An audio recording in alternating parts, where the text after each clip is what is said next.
ബഹുമാനമുള്ള സഹോദരങ്ങളെ, അല്ലാഹു സുബ്ഹാനഹു വ തആല പ്രവാചകന്മാരെ ഏറ്റവും കൂടുതൽ അയച്ചത് ബനൂ ഇസ്രായേലിലേക്കാണ്. ജൂതന്മാർക്കിടയിലേക്കാണ്, ഇസ്രായേലി വർഗങ്ങളിലേക്കാണ്. ഇസ്രായേൽ എന്ന് പറഞ്ഞാൽ അതൊരു പ്രവാചകന്റെ പേരാണ്. യാക്കൂബ് നബി അലൈഹിസ്സലാത്തു വസ്സലാമിന്റെ പേരാണ് ഇസ്രായേൽ എന്ന് പറയുന്നത്. അപ്പൊ ബനൂ ഇസ്രായേൽ എന്നാ പറയുക, അവരുടെ പരമ്പരകള്, മക്കള്. അല്ലാഹു സുബ്ഹാനഹു വ തആല ബഹുമാനപ്പെട്ട ഇസ്ഹാഖ് നബി അലൈഹിസ്സലാത്തു വസ്സലാമിലൂടെ ധാരാളം പ്രവാചകന്മാരെ ലോകത്ത് പരിചയപ്പെടുത്തി. ഇസ്ഹാഖ് നബി ഇബ്രാഹിം നബിയുടെ മകനാണ്. ഇബ്രാഹിം നബി അലൈഹിസ്സലാത്തു വസ്സലാമിന് രണ്ട് മക്കളാണ്. ഒന്ന് ഇസ്മായിൽ അലൈഹിസ്സലാത്തു വസ്സലാം, ഒന്ന് ഇസ്ഹാഖ് അലൈഹിസ്സലാത്തു വസ്സലാം.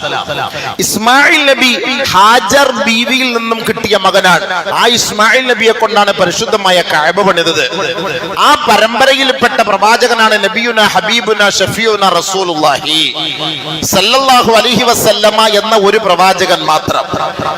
അങ്ങനെ ബഹുമാനപ്പെട്ട ഇബ്രാഹിം നബി അലൈഹിസ്സലാത്തു വസ്സലാമിന്റെ മറ്റൊരു ഭാര്യ, ആദ്യ ഭാര്യയായ സാറ റളിയല്ലാഹു തആല അൻഹയിൽ അല്ലാഹു സുബ്ഹാനഹു വ തആല ഖുർആനിൽ ഫബശർനാഹാ ബിഇസ്ഹാഖ എന്ന് പറയുന്ന ആയത്ത് പറയുന്നുണ്ട്. ഖുർആൻ ഓതുന്നുണ്ട്, അല്ലാഹു പഠിപ്പിക്കുന്നുണ്ട്. അവൾക്കൊരു സന്തോഷ വാർത്ത അല്ലാഹു അറിയിക്കുന്നുണ്ട് ഇസ്ഹാഖ് എന്ന മകനെ കൊണ്ട്. അപ്പൊ ഏറ്റവും കൂടുതൽ അതിൽ സന്തോഷിച്ചത് സാറാ ബീവി ആയിരുന്നു. എനിക്കിന്നൊരു മോൻ കിട്ടുമെന്ന് ഉള്ള ഒരു വാക്ക് അന്നത്തെ ആ കിതാബിൽ, ഖുർആനിൽ അന്നത്തെ ആ കിതാബിൽ അല്ലാഹ് പറഞ്ഞത്, അവരത് സന്തോഷിച്ചു. സാറാ ബീവിക്ക് ഒരു കുട്ടിയെ കിട്ടുമെന്ന് അല്ലാഹു പറഞ്ഞു സന്തോഷിച്ചു. ഫബശർനാഹുമാ എന്ന് പറഞ്ഞില്ല, അവരെ രണ്ടുപേരെന്നും എടുത്തു പറഞ്ഞില്ല. കാരണം ഇബ്രാഹിം നബി അലൈഹിസ്സലാത്തു വസ്സലാമിന് മറ്റൊരു ഭാര്യയിലൂടെ മകൻ ഉള്ളത് കൊണ്ട് ഫബശർനാഹ, അവൾക്കെന്നാ പറഞ്ഞത്. ആർക്ക്? സാറായിക്ക് ഒരു കുട്ടി ഉണ്ടാകും. ആ കുട്ടിയുടെ പേര് ഇസ്ഹാഖ് എന്നാണ്. അങ്ങനെയാണ് ഇസ്ഹാഖ് നബിയും ഇബ്രാഹിം നബിയും ബൈത്തുൽ മുഖദ്ദസ് പണിതത്. ഇബ്രാഹിം നബി അലൈഹിസ്സലാത്തു വസ്സലാം ഇസ്ഹാഖ് നബി അലൈഹിസ്സലാത്തു വസ്സലാമും. ആ ഇസ്ഹാഖ് നബിയുടെ മകനാണ് യാക്കൂബ് നബി അലൈഹിസ്സലാത്തു വസ്സലാം. ആ യാക്കൂബ് നബിയുടെ മറ്റൊരു പേരാണ് ഇസ്രായേൽ. ജൂതന്മാർക്കിടയിലേക്കാണ് പ്രവാചകന്മാർ കൂടുതലും വന്നത്. അപ്പൊ അറിയാലോ സ്വഭാവം എന്താന്നുള്ളത്. 800 കോടി ലോകത്ത് മനുഷ്യരുണ്ട്. 800 കോടി മനുഷ്യരില് 0.2 മാത്രമേ ഉള്ളൂ ജൂതന്മാർ. 0.2 ഏകദേശം കണക്ക് കൂട്ടിയാൽ 1,60,00,000 വരും. ഇത്രേ ഉള്ളൂ ലോകത്ത്. ലോക ചരിത്രത്തിൽ 3.5 കോടി ജൂതന്മാര് ലോകത്തുണ്ടായിരുന്നു. ഈ 3.5 കോടിയിൽ 2 കോടിയെയും തട്ടിയത് ക്രിസ്ത്യാനികളാണ്, മുസ്ലിങ്ങളല്ല. അത് മനസ്സിലാവും, ചരിത്രം അറിഞ്ഞൂടാ. ഏറ്റവും വലിയ വിരോധികൾ ആരാ? അവരുടെ മുസ്ലിങ്ങളൊന്നും അല്ല. മുസ്ലിങ്ങൾ അങ്ങനെ വിരോധിക്കാൻ പാടില്ല. നബിതങ്ങൾ വരച്ച് പറഞ്ഞ വാക്കല്ലേ. അല്ലെങ്കിൽ ആ ജൂത പെണ്ണിനെ അള്ളാഹുവിന്റെ റസൂൽ അപ്പോളെ കഴുത്തറുത്ത് കൊല്ലാൻ പറയൂലേ. ഹിറ്റ്ലർ ആരായിരുന്നു? മുസ്ലിമാ?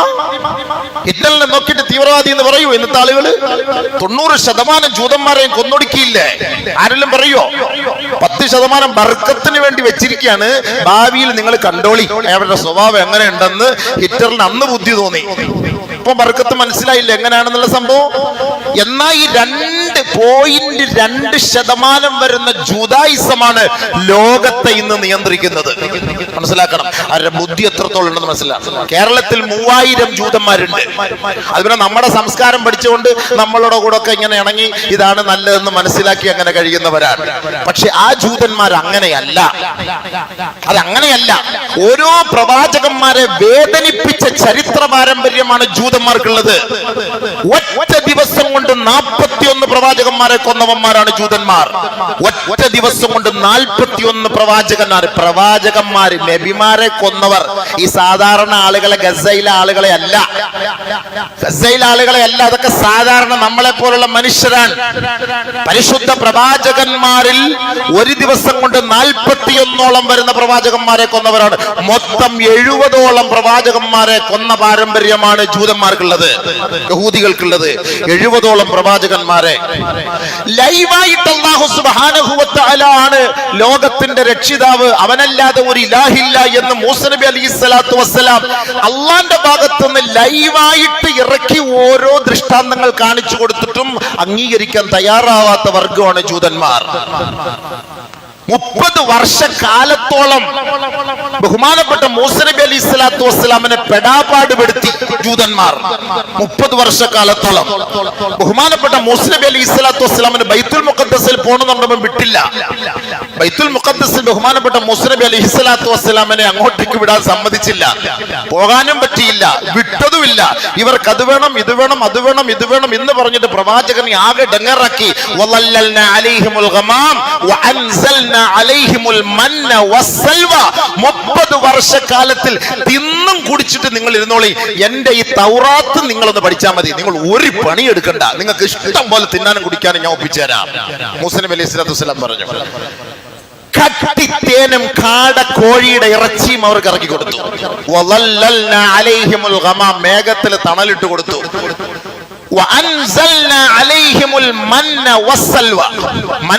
അവർക്ക് അല്ലാഹു തആല ഇട്ട് കൊടുത്തു. 30 വർഷക്കാലത്തോളം അവർ തിന്നു. 30 വർഷക്കാലത്തോളം അവർ തിന്നു. എന്നിട്ട് അള്ളാഹുവിനെ ആരാധിക്കാൻ പറഞ്ഞപ്പോ, ഞങ്ങൾക്ക് വേറെ വല്ല പണിയില്ല മൂസ, വേറെ വല്ല ഉണ്ടെങ്കിൽ നീ പറ, അടുത്ത എന്തെങ്കിലും അൽഫഹമു വല്ലതും കിട്ടാൻ മാർഗമുണ്ടോ, ചൊവ്വായ കിട്ടാൻ വല്ല മാർഗമുണ്ടോ, ഇതൊക്കെ തിന്നൊന്നും അടുത്ത് പുതിയ ഐറ്റംസ് വല്ലതും ഉണ്ടോ എന്ന് നിന്റെ റബ്ബിനോട് ചോദിച്ചു. അത് വല്ലതും ഉണ്ടെങ്കിൽ ഇങ്ങോട്ട് അയച്ചതാ. ഈ ഉമ്മ ദൈവത്തെ ആരാധിക്കണം അള്ളാഹുവിനെ എന്നൊക്കെ പറഞ്ഞ് നടക്കാതെ വേറെ മാർഗമുണ്ടോ?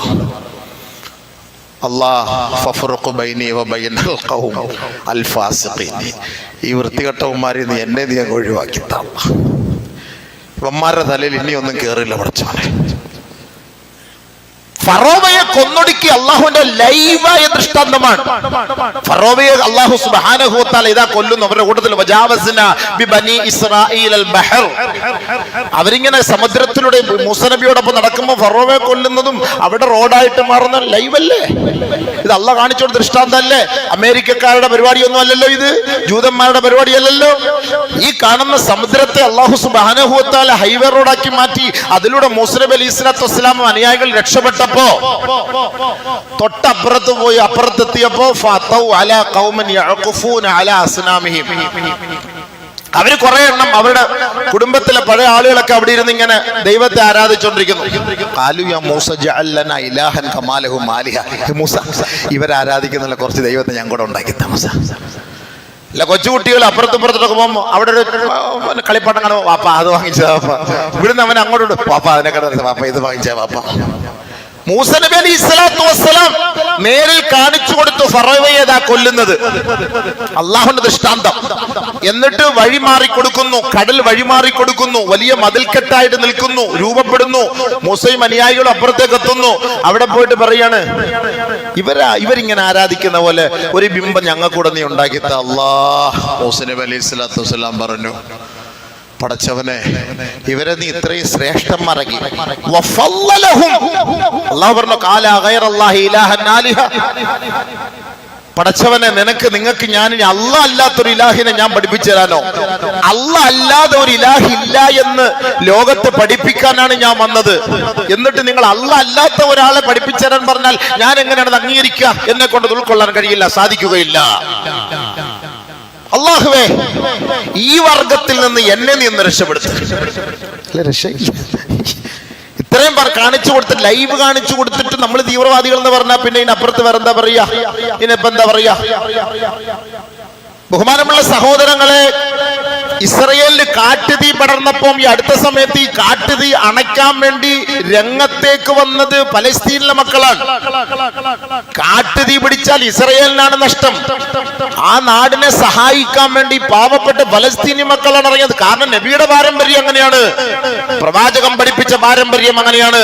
അവനൊരു മനുഷ്യൻ ആണ് എന്ന ആ ഒരു നീയത്തിലാണ് ബഹുമാനപ്പെട്ട സാദിക്കളായ പലസ്തീന്റെ മക്കൾ ആ കാട്ടുതീ അണയ്ക്കാൻ അവരിറങ്ങിയത്.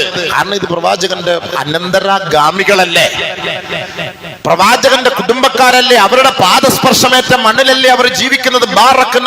അല്ലാഹു ബർക്കത്ത് ചെയ്തതാണ്, അല്ലാഹു ബർക്കത്ത് ചെയ്തതാണ്. ബഹുമാനപ്പെട്ട മൂസ നബി അലൈഹി സ്വലാത്തു വസ്സലാമിന് അവസാനം ഗതിയില്ല. എനിക്ക് ഫലസ്തീൻ ബൈത്തുൽ മുഖദ്ദസ് എന്ന് കാണണം, ഇവിടെ നിന്ന് പോകണം. ജൂതന്മാർക്ക് ബൈത്തുൽ മുഖദ്ദസുമായിട്ട് ഒരു ബന്ധവുമില്ല, അതാദ്യം പഠിച്ചോളി. ജൂതന്മാർക്ക് ബൈത്തുൽ മുഖദ്ദസുമായിട്ട് ഒരു പുലബന്ധം പോലുമില്ല. ചരിത്രത്തിന്റെ ഏത് താളുകൾ വേണമെങ്കിൽ പരിശോധിച്ച് നോക്കിക്കോളി. അത് ഇസ്ലാമിനെ തകർക്കുക എന്ന ലക്ഷ്യമല്ലാതെ മറ്റൊരു ലക്ഷ്യം അവരുടെ മുന്നിലില്ല. ജൂത മതത്തിലേക്ക് ആളുകൾ ഇടിച്ചു കയറാൻ പറ്റൂല. പാരമ്പര്യമായി ജൂതായിസമായി വളർന്നു വരുന്നവരെ മാത്രമേ അവർ അംഗീകരിക്കുകയുള്ളൂ. അവർ വിജയിച്ചാൽ ഭയങ്കരമായി ആഘോഷിക്കും, പരാജയപ്പെട്ടാൽ വേറും നികൃഷ്ടരായി അവർ നിലംപതിച്ചു കിടക്കും. അതായത് ഒരു ജൂതനെ പിടിച്ച് തോറ്റുപോയ ഒരു ജൂതനെ പിടിച്ചു കൊണ്ടുവന്ന് കടട അവിടെ കിടത്തിട്ട് ഞാൻ കല്ലെടുത്തോണ്ട് വരട്ടെ, കടന്നോണം. ആ കല്ലെടുത്ത് കൊണ്ടുവന്ന് ഇവനെ ഇടിച്ചു കൊല്ലുന്നവരും അവിടെ കിടക്കും, എഴുന്നേറ്റ് പോകില്ല. അതാണ് ജൂതന്മാർ. ജയിച്ചാൽ ഭയങ്കരമായിട്ട് കൊട്ടിഘോഷിക്കും, പരാജയപ്പെട്ടാൽ അതാണ് ജൂതന്റെ സിസ്റ്റങ്ങൾ. അത് പഠിക്കണം, അവർ ചരിത്രങ്ങൾ മനസ്സിലാക്കണം. ഇന്ന് ജൂതന്മാരെ കുറിച്ച് നമ്മൾ ചർച്ച ചെയ്യുമ്പോൾ ഇതേ ജൂത കുടുംബത്തിൽപ്പെട്ട ഒരു പെണ്ണ് നബിതങ്ങൾക്ക് വിഷം ചേർത്ത ഭക്ഷണവുമായി അള്ളാന്റെ റസൂലിന്റെ അരികിലേക്ക് വന്നു. നബിതങ്ങൾ അത് കഴിക്കാൻ പോയപ്പോ കടിച്ചു. ഉടനെ ജിബീൽ വന്ന് തട്ടിക്കളഞ്ഞു, അറിയിച്ചു കൊടുത്തു, ഇതിൽ ജൂത പെണ്ണ് അങ്ങയെ കൊല്ലാൻ ചെയ്ത പണിയാണിത്, അതുകൊണ്ട് കഴിക്കരുത് നബി എന്ന് പറഞ്ഞു.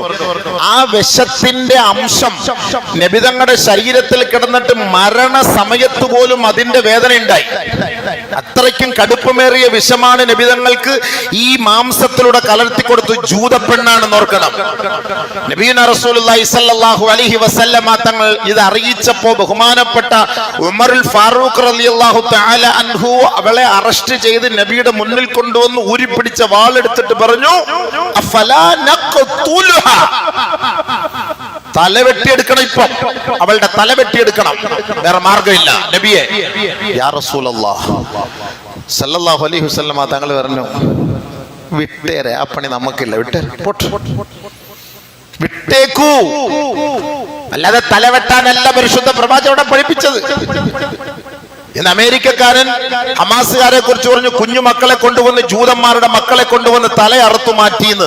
പെട്ടെന്ന് അവർ തിരുത്തി വൈറ്റ് ഹൗസിൽ നിന്ന് അബദ്ധം പറഞ്ഞു പോയതാണത്. അങ്ങനല്ലേ ഇല്ലാത്തത് പറഞ്ഞുണ്ടാക്കുന്നത്. നബി സല്ലല്ലാഹു അലൈഹി വസല്ലമ തങ്ങളുടെ പാരമ്പര്യമുള്ളവരാണ് ഈ മക്കൾ. നബി സല്ലല്ലാഹു അലൈഹി വസല്ലമ തങ്ങളുടെ പാരമ്പര്യം പഠിച്ചവരാണ് പരിശുദ്ധ ഇസ്ലാമിന്റെ മക്കൾ. അതിന് ലോകത്തിന്റെ ഏത് ഭാഗത്തായിരുന്നാലും അവർ മുസ്ലിമീങ്ങൾ തന്നെയാണ്. അവരുടെ നബി ഒന്ന് തന്നെയാണ്. അതിന് ഫലസ്തീന്റെ മക്കളായാലും, ഇനി ജോർദാന്റെ മക്കളായാലും, മിസ്രിന്റെ മക്കളായാലും, ഇസ്രയേലിലുള്ള മുസ്ലിമീങ്ങളായാലും, ലോകത്തിന്റെ ഏത് ഭാഗത്തുള്ള മുസ്ലിമീങ്ങളായാലും, ഇന്നമൽ മുഅ്മിനൂന ഇഖ്വത്തുൻ, എല്ലാം ഒരൊറ്റ സഹോദരങ്ങളാണ്. ഈമാന്റെ വിഷയത്തിൽ ഒരൊറ്റ സഹോദരങ്ങളാണ്. അല്ലെങ്കിൽ നമ്മൾ നമ്മുടെ ഈ മിമ്പറിൽ മെഹ്റാബിൽ നമ്മൾ ഫലസ്തീനു വേണ്ടി നമ്മൾ ദുആ ചെയ്യാറുണ്ടോ? മക്കയിൽ ദുആ ചെയ്യാറില്ലേ? മദീനയിൽ ദുആ ചെയ്യാറില്ലേ? അല്ലാഹുമ്മ അൻഖിദിൽ മസ്ജിദൽ അഖ്സ മിൻ ഐദിൽ യഹൂദി വന്നസ്വാറ, ജൂത നസ്രാനികളിൽ നിന്ന് മസ്ജിദുൽ അഖ്സയെ മോചിപ്പിച്ചതാ എന്ന് നബിയുനാ റസൂലുള്ളാഹി സ്വല്ലല്ലാഹു അലൈഹി വസല്ലമ തങ്ങൾ, സ്വഹാബാക്കൾ, താബിഈങ്ങൾ, തബഅ താബിഈങ്ങൾ, അയിമ്മത്തുൽ മുജ്തഹിദീങ്ങൾ, ഇന്നേ വരെ ഉള്ള മഹത്തുക്കൾ പരിശുദ്ധമായ മസ്ജിദുകളിൽ ദുആ ചെയ്യണമെങ്കിൽ ഈ പരിശുദ്ധമായ ബൈത്തുൽ മുഖദ്ദസിന്റെ ആധിപത്യം ആരുടെ കൈകളിലാണ്? നസ്രാനി ജൂദായിസത്തിന്റെ കൈകളിലാണ്. അതുകൊണ്ടാണ് അങ്ങനെ ഒരു ദുആ, അല്ലാഹു ഇത് ഞങ്ങൾക്ക് മോചിപ്പിച്ചതാ. ചെറിയ ചരിത്രമല്ല, ചരിത്രം വലുതാണ്. ചരിത്രം നമുക്ക് മനസ്സിലാകാത്തത് കൊണ്ടാണ്. നമ്മളിൽപ്പെട്ടവർ പോലും പറയും, അവരെന്തിനെ കാണിക്കാൻ പോയത്, ഈ ഹമാസുകാരെന്തിനാ അങ്ങനെ ചെയ്യാൻ പോയത്, ഇവരെന്തിനാ അങ്ങനെ പ്രവർത്തിക്കാൻ പോയത്, അതുകൊണ്ടല്ലേ അങ്ങനെ സംഭവിച്ചത്, ഇങ്ങനെ സംഭവിച്ചത്. ബഹുമാനമുള്ള സഹോദരി, അടുത്ത സമയത്തിനുള്ളിൽ ഈ ഹമാസിന്റെ പ്രതികരണം ഉണ്ടാകുന്നതിന് മുമ്പ് 200ഓളം പാവപ്പെട്ട കുഞ്ഞുങ്ങളെയും ഫലസ്തീനികളായ പെൺമക്കളെയും ആൺമക്കളെയും കൊന്നൊടുക്കിയ ചരിത്രം പത്രത്തിൽ നമ്മൾ വായിച്ചില്ല, അത് കണ്ടില്ല. അത് ചായക്കൊരു വട കഴിക്കുന്നത് പോലെ വെറുതെ പിടിച്ചോണ്ട് ഒരു കൊന്നുകളയ, അതിനൊന്നും ആർക്കും ഒരു ചർച്ചയുണ്ടായില്ല. അങ്ങനെ മാനസികമായി വിഷമിച്ച് വീർപ്പ് മുട്ടിയിട്ടാണ് ഇങ്ങനെ ഒരു ദുരന്തത്തിന് വേണ്ടി അവർ തയ്യാറെടുത്തതെങ്കിൽ ഇതൊക്കെ ചരിത്രത്തിന്റെ ഏടുകളിൽ ഉണ്ട്. ഇങ്ങനെയൊക്കെ സംഭവിക്കും. ഇസ്ലാമിക വീക്ഷണത്തിൽ നമ്മളതാ മനസ്സിലാക്കേണ്ടത്. ഇതൊക്കെ സംഭവിക്കും എന്നുള്ള കാര്യം കാലേക്കൂട്ടി പരിശുദ്ധ ഖുർആനും ആദരവായ റസൂലുള്ളാഹി സ്വല്ലല്ലാഹു അലൈഹി വസല്ലമ തങ്ങൾ നമുക്ക് പഠിപ്പിച്ചു തന്നിട്ടുള്ള കാര്യമാണ്. ബൈത്തുൽ മുഖദ്ദസ് അല്ലെങ്കിൽ ബൈത്തുൽ മഖ്ദിസ് എന്ന് പറയുന്നത് അല്ലാഹുവിന്റെ ഭവനമാണ്. ആദ്യത്തെ കഅബയാണ് പരിശുദ്ധമായ ബൈത്തുൽ മുഖദ്ദസ്. ആദ്യത്തെ ഖിബ്ലയാണ്.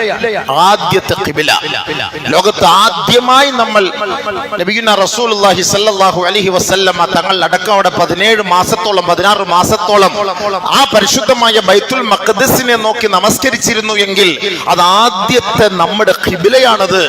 നബിയുനാ റസൂലുള്ളാഹി സ്വല്ലല്ലാഹു അലൈഹി വസല്ലം തങ്ങൾ പറഞ്ഞു, 3 മസ്ജിദിലേക്ക് നിങ്ങൾക്ക് യാത്ര ചെയ്യൽ അനുവദനീയമാണ്, നിങ്ങൾ യാത്ര ചെയ്യണം. അതിൽ 1 മക്ക, 2 മദീന, 3 ബൈത്തുൽ മുഖദ്ദസ്. ബൈത്തുൽ മുഖദ്ദസിന് അല്ലാഹു സുബ്ഹാനഹു വ തആല കൊടുത്തിരിക്കുന്ന ഉത്തരവാദിത്തം ഏറ്റവും വലിയ മഹത്വം. കഅബ ശരീഫിൽ നമസ്കരിച്ചാൽ 1 ലക്ഷം, മക്കയിൽ മദീനയിൽ നമസ്കരിച്ചാൽ 50,000 എന്നും 1000 എന്നും, പരിശുദ്ധമായ ബൈത്തുൽ മുഖദ്ദസിൽ നമസ്കരിച്ചാൽ 500 പ്രതിഫലം കിട്ടും എന്നാണ് നബിയുനാ ഷഫീഉനാ റസൂലുള്ളാഹി നമുക്ക് പഠിപ്പിച്ചത്. അത് പരിശുദ്ധ പ്രവാചകൻ നമുക്ക് പഠിപ്പിച്ചിരുന്നെങ്കിൽ ബഹുമാനപ്പെട്ട കഅബ ഷരീഫ്, മക്കയിലുള്ള കഅബത്തുള്ളായ ഇബ്രാഹിം നബി അലൈഹിസ്സലാത്തു വസ്സലാമും മകൻ ഇസ്മായിലും ചേർന്ന് അത് പണിത് വലുതാക്കിയെങ്കിൽ പരിശുദ്ധമായ മസ്ജിദുൽ അഖ്സ ബഹുമാനപ്പെട്ട ഇബ്രാഹിം നബി അലൈഹിസ്സലാത്തു വസ്സലാമും മകൻ ഇസ്ഹാഖ് നബി അലൈഹിസ്സലാത്തു വസ്സലാമിന്റെയും പരിശ്രമ ഫലമായിട്ടാണ് ബൈത്തുൽ മഖ്ദിസ് അവർ പണിതുയർത്തിയത്. ലോകത്ത് ആദ്യമായിട്ടുള്ള പള്ളി എന്ന് പറയുന്നത് പരിശുദ്ധമായ കഅബയാണ്. ഇന്ന അവ്വല ബൈത്തിൻ വുളിഅ ലിന്നാസി ലല്ലദീ ബിമക്ക. കഅബയാണ് ആദ്യത്തെ പള്ളി. രണ്ടാമത്തെ പള്ളിയായി ലോകത്ത് അല്ലാഹു സുബ്ഹാനഹു വ തആല പരിചയപ്പെടുത്തിയത് പവിത്രമേറിയ ബൈത്തുൽ മുഖദ്ദസ് ആണ്. രണ്ടാമത്തെ നമ്മുടെ പള്ളിയാണ് ബൈത്തുൽ മുഖദ്ദസ്. ചെറിയ കാര്യമല്ല അത്. അല്ലാഹു സുബ്ഹാനഹു വ തആല വെറുതെയല്ല, ഖുർആൻ അതിനെക്കുറിച്ച് ചർച്ച ചെയ്തു. സുബ്ഹാനല്ലദീ അസ്റാ ബിഅബ്ദി ലൈലൻ മിനൽ മസ്ജിദിൽ ഹറാം ഇലൽ മസ്ജിദിൽ അഖ്സാ അല്ലദീ ബാറക്നാ ഹൗല ലിനുരിയഹു മിൻ ആയാതിനാ. മസ്ജിദുൽ അഖ്സയുടെ പരിസരങ്ങളിൽ നാം ഒരുപാട് അനുഗ്രഹങ്ങൾ ചെയ്തിട്ടുണ്ട് കേട്ടോ. അത് നബിയെ അങ്ങയെ കാണിച്ചു തരാൻ, മനസ്സിലാക്കി തരാൻ ഒരൊറ്റ രാത്രി കൊണ്ട് രാപ്രയാണം നടത്തിയ പടച്ച തമ്പുരാൻ പരിശുദ്ധനാണ് കേട്ടോ. ലിനുരിയഹു മിൻ ആയാതിനാ ബാറക്നാ ഹൗലഹു. അതിന്റെ പരിസരങ്ങളിൽ നാം ബർക്കത്ത് ചെയ്തിട്ടുണ്ട്. 100 ചില്ലുവാനം അമ്പിയാക്കൾ അടക്കം ചെയ്യപ്പെട്ടിരിക്കുന്ന സ്ഥലമാണ് പരിശുദ്ധമായ ബൈത്തുൽ മുഖദ്ദസ്.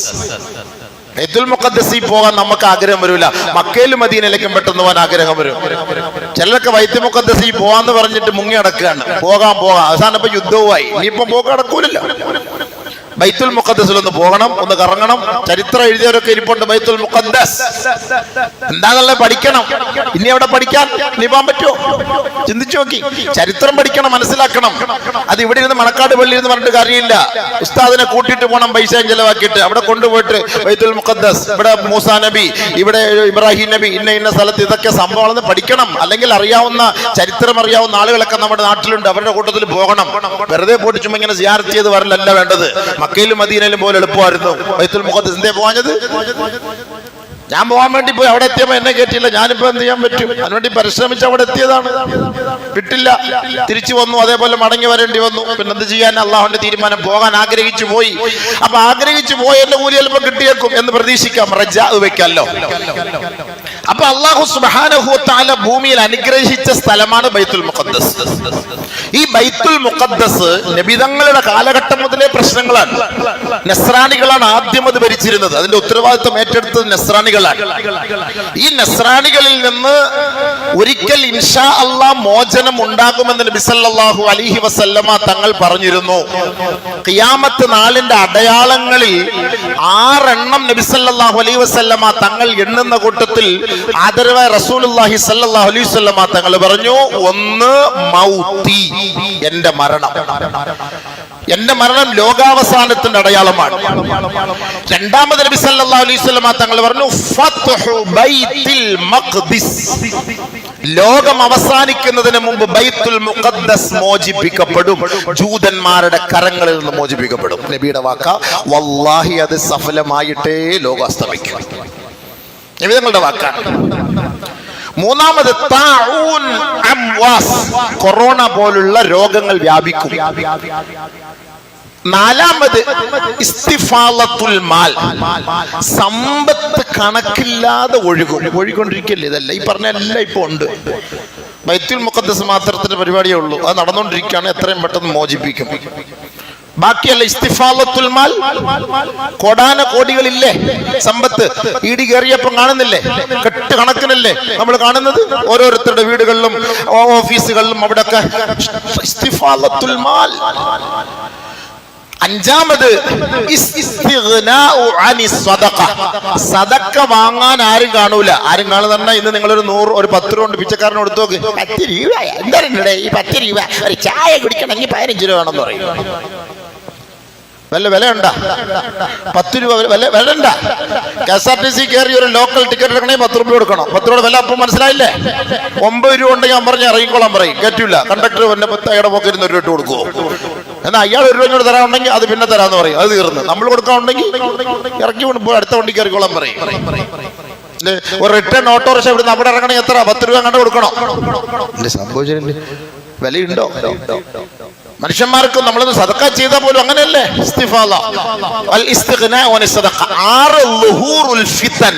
ഫിത്നകൾ ഉണ്ടാകും, പൊട്ടിപ്പുറപ്പെടും. ഫിത്നകൾ പൊട്ടിപ്പുറപ്പെടുന്ന ഒരു കാലം. എന്റെ വീക്ഷണത്തിൽ ഈ 5 കാര്യങ്ങൾ ഇപ്പൊ നിലവിലുണ്ട്. ബൈത്തുൽ മുഖദ്ദസ് മാത്രമേ ഉള്ളൂ ഇനി ബാക്കി.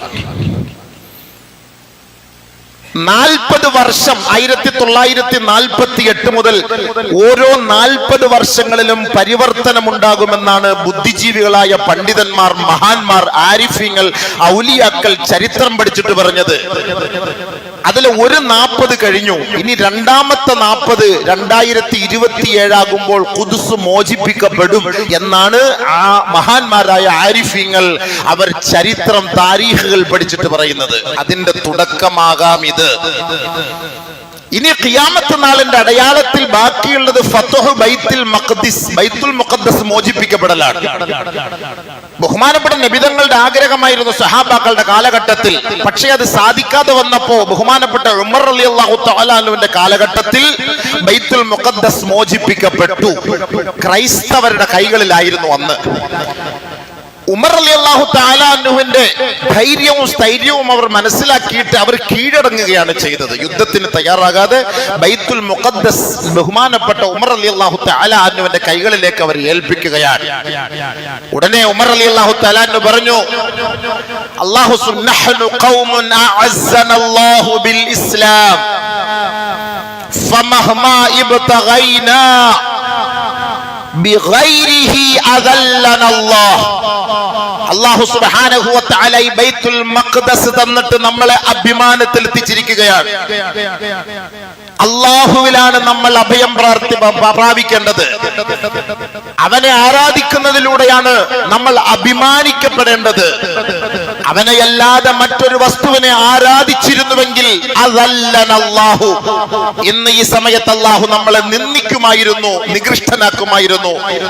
പക്ഷേ ഈ ബൈത്തുൽ മുഖദ്ദസിന്റെ ഉടമസ്ഥനായ അല്ലാഹുവിനെ ആരാധിച്ചതിന്റെ പേരിൽ അല്ലാഹു സുബ്ഹാനഹു വ തആല നമുക്ക് ഇന്ന് അഭിമാനം നൽകി, ഇസ്സത്ത് നൽകി എന്ന് മഹാനായ ഉമറുൽ ഫാറൂഖ് റളിയല്ലാഹു തആല അൻഹു അന്ന് ബൈത്തുൽ മഖ്ദിസ് തന്റെ കൈകളിൽ കിട്ടിയപ്പോൾ അന്ന് പറഞ്ഞ വാക്കാണ്.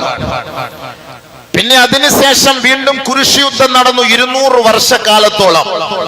ഇന്നത്തെ ഒന്നും ചരിത്രമല്ല ഇത്. ഇപ്പൊ നമ്മൾ 40 വർഷത്തെ ചരിത്രങ്ങൾ നമുക്കറിയുള്ളൂ. 200 വർഷക്കാലത്തോളം കുരിശ് യുദ്ധം നടന്നു. അതിനുശേഷം നൂറുദ്ദീൻ സൻഗി റഹ്മഹുല്ല എന്ന് പറയുന്ന ഒരു മഹാനുഭാവനാണ് ഇതിന് നേതൃത്വം കൊടുക്കുന്നത്, അടുത്ത ഖുദ്സ് പിടിച്ചെടുക്കാൻ. അദ്ദേഹം ഇടയ്ക്ക് വെച്ച് വഫാത്തായി പോയപ്പോൾ ആ കൊടി ഏറ്റെടുത്തത് ബഹുമാനപ്പെട്ട സലാഹുദ്ദീൻ അയ്യൂബി റഹ്മഹുല്ലയാണ്. രണ്ടാമത് ഖുദ്സിനെ മോചിപ്പിച്ചത് സലാഹുദ്ദീൻ അയ്യൂബി റഹ്മത്തുള്ളാഹി തആല അലൈഹി അവറുകളായിരുന്നു. രണ്ടാമത് ഖുദ്സിനെ മോചിപ്പിച്ചത്. 2 സന്ദർഭത്തിലാണ് ബൈത്തുൽ മഖ്ദിസ് നമ്മുടെ കൈകളിലേക്ക് എത്തിയത്. ഇനി മൂന്നാമതൊരു പ്രാവശ്യം ബൈത്തുൽ മഖ്ദിസ് മോചിപ്പിക്കപ്പെടും. അതോടുകൂടി ലോകത്തിന്റെ അന്ത്യവും എത്തും. നബിയുനാ റസൂലുള്ളാഹി സ്വല്ലല്ലാഹു അലൈഹി വസല്ലം പറഞ്ഞു, ഫത്ഹു ബൈത്തുൽ മഖ്ദിസ് ലോകാവസാനത്തിന്റെ അടയാളത്തിൽപ്പെട്ടതാണ് ബൈത്തുൽ മുഖദ്ദസ് മോചിപ്പിക്കുക എന്നുള്ളത്. അത് ലോകാവസാനത്തിന്റെ അടയാളമാണ്.